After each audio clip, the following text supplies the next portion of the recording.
aboard, and the shuttle has cleared the tower. The first time I saw it rise into the sky, I was virtually speechless. I stood there, my mouth agape, my eyes open. I thought, this is wonderful. This is stupendous. If we can do this, we can do anything.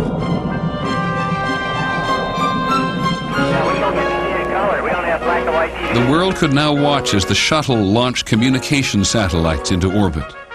There were already many there. And with every new satellite, the world grew smaller. The remotest place was now just a phone call away. We had actually figured this out and built something that allowed us to manipulate the trillion-dollar phone system around the world. We'd go to a payphone and we'd take a cable to White Plains, a satellite to Europe. We'd go over to the Turkey satellite station, take a satellite back to Texas, and we'd actually loop around the world 3 or 4 times and call the payphone next door. And so you could shout into the phone, and about 40 seconds later, you'd hear it on the other phone. And it was patently illegal, by the way. We were lucky we didn't get caught. Stephen Jobs and Stephen Wozniak would bring computer technology into the 1980s, such a far cry from the 50s and 60s.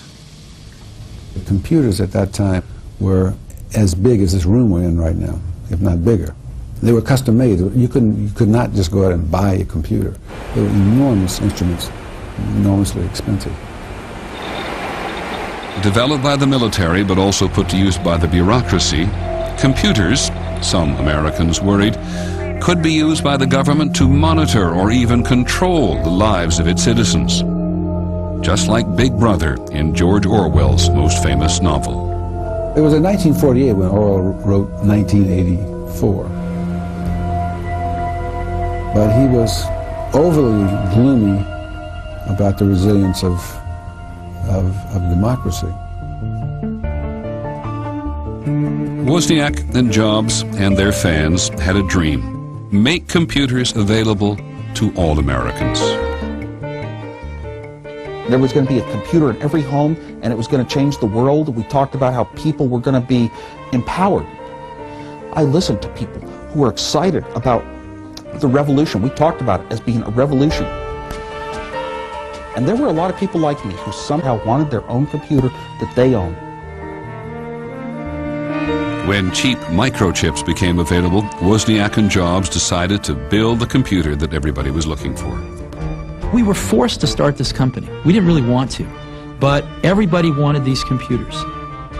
We worked in my parents' garage and eventually kind of took over their whole house. It was kind of funny.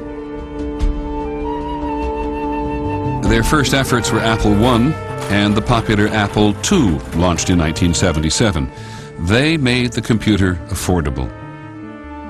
But it was the 1984 Macintosh with its mouse and user-friendly graphics that truly liberated the computer.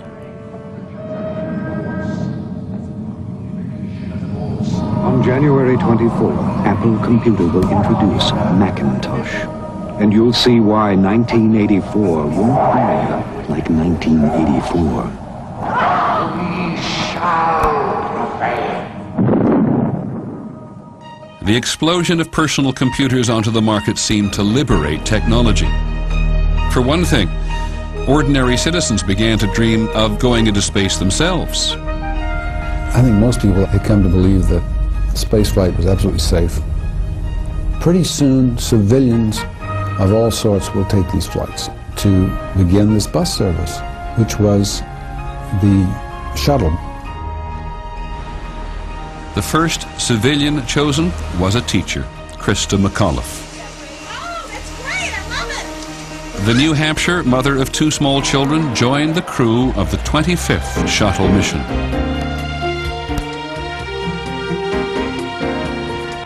The launch from Cape Canaveral, Florida, was set after many delays for January the 28th, 1986. For Florida, it was an unusually cold morning, 27 degrees.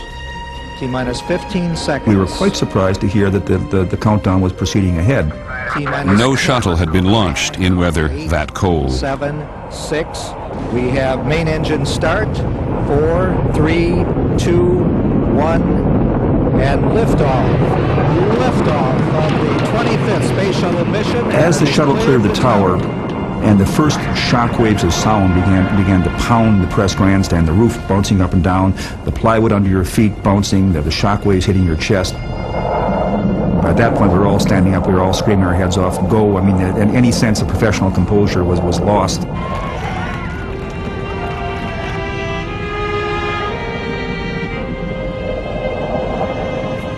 My husband and I were just stepping off an escalator in a department store, in the TV department.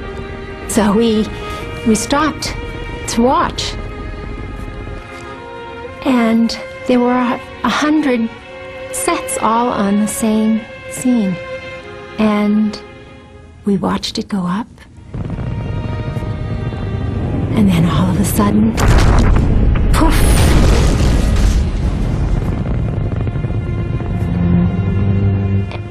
And we just couldn't believe it.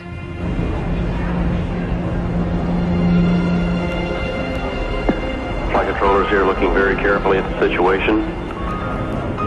Obviously a major malfunction.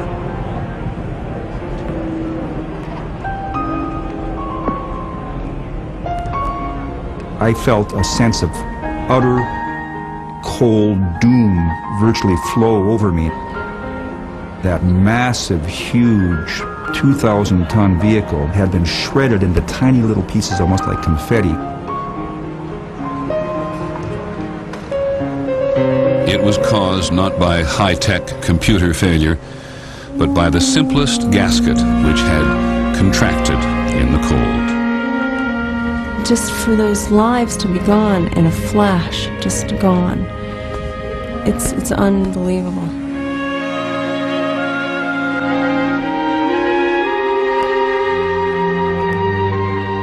We will never forget them, nor the last time we saw them, as they prepared for their journey and waved goodbye, and slipped the surly bonds of earth to touch the face of God.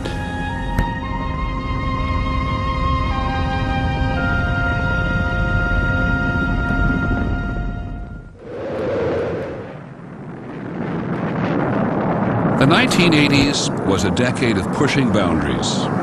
Ladies and gentlemen, rock and roll. 1981 saw the premiere of round-the-clock music television.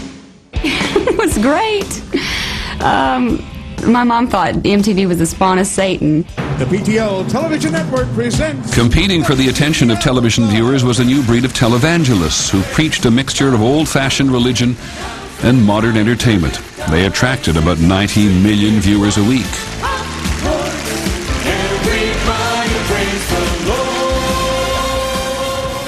And I thought they were unique. Set 5. The evangelists on TV. Speaking on the subject. I was all over television. The true Pentecostal message is Jim Swaggart and when you give Baker, your $1,000 gift, you receive. It was really unique, you know. A Jesus theme park. Wow, you know.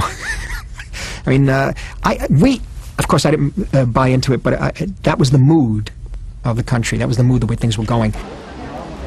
In the early 1980s, the world had its first warnings about AIDS. In June of 1981, we heard the first report of a new and peculiar disease.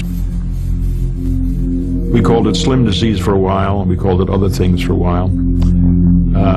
We did not really have the understanding in 1981 of what we were up against. And suddenly you would hear, so-and-so is sick. How is so-and-so? And people you knew got it. People were getting sick and dying. Acquired immune deficiency syndrome. AIDS affected mainly gay men at first, and by 1983, it had killed 2,000 people. Literally, people were dropping like flies. Tom Amiano was a gay man in San Francisco. In 1984, when 6,000 people had died of AIDS, Tim, a teacher and Tom's lover of 6 years, was diagnosed with the disease. Tom became an activist. Your frustration was, there is no help. There is absolutely no help. What do we want? You're afraid. We were desperate, and we were angry. We had tremendous trouble making the people around President Reagan understand how serious this was. These were ultra-conservative people, and most people got AIDS by doing things that other people didn't do, and most people didn't approve of their doing. Tim, he was a wonderful, wonderful man, and when you knew Tim and you knew his worth, this could drive you absolutely nuts. It was very hard for all of us to watch him deteriorate in the last days of his life, but at the same time, he gave us so much.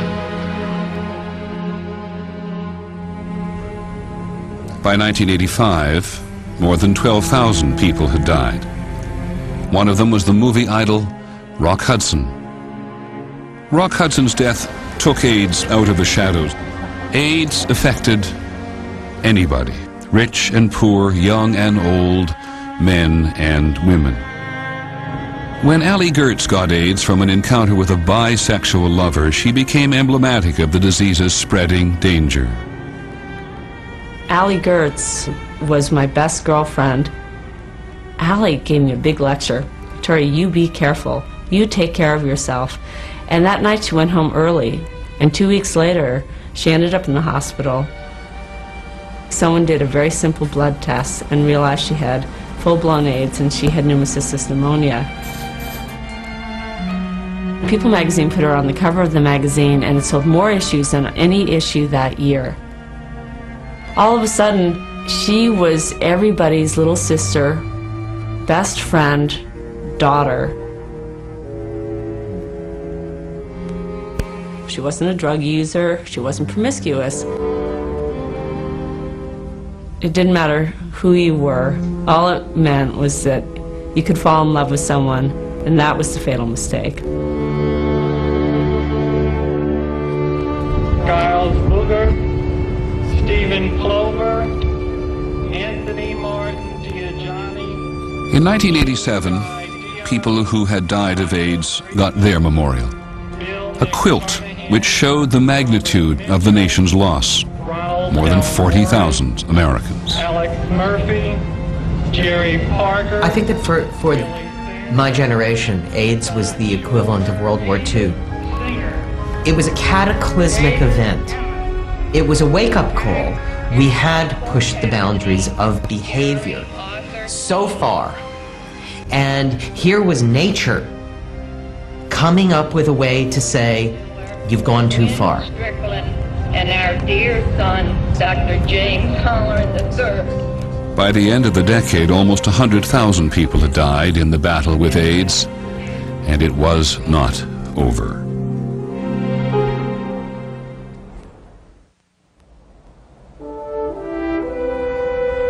You were here to liberate, not to conquer. And so you and those others did not doubt your cause. On June the 6th, 1984, President Reagan and some of the D-Day veterans commemorated those who died for freedom on the beaches of Normandy. You all knew that some things are worth dying for. One's country is worth dying for, and democracy is worth dying for because it's the most... President Reagan saw the struggle with the Soviet Union in the clear-cut terms of World War II. Good versus evil. The Soviets were willing to pursue a very aggressive foreign policy, and indeed their foreign policy, they were quite frank about it, was world domination. This is a Soviet intercontinental ballistic missile, or ICBM, which can reach the United States 30 minutes after launch. I remember standing out in the street of my house on a fall afternoon with the dark clouds and thinking, wow, there was this huge presence on the other side of the world that was out to get us all. What if free people could live secure in the knowledge that we could intercept and destroy strategic ballistic missiles before they reached our own soil or that of our allies?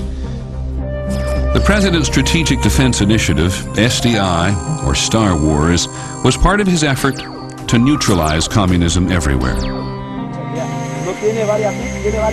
In Nicaragua, he supported the Contras, who were trying to topple the Soviet-supported government. In the tiny Caribbean island of Grenada, he quickly crushed a communist coup. And at home, he started the greatest peacetime defense build-up ever. He made people feel good about our country, that it was strong economically and strong in defense, and that you felt like he could protect you.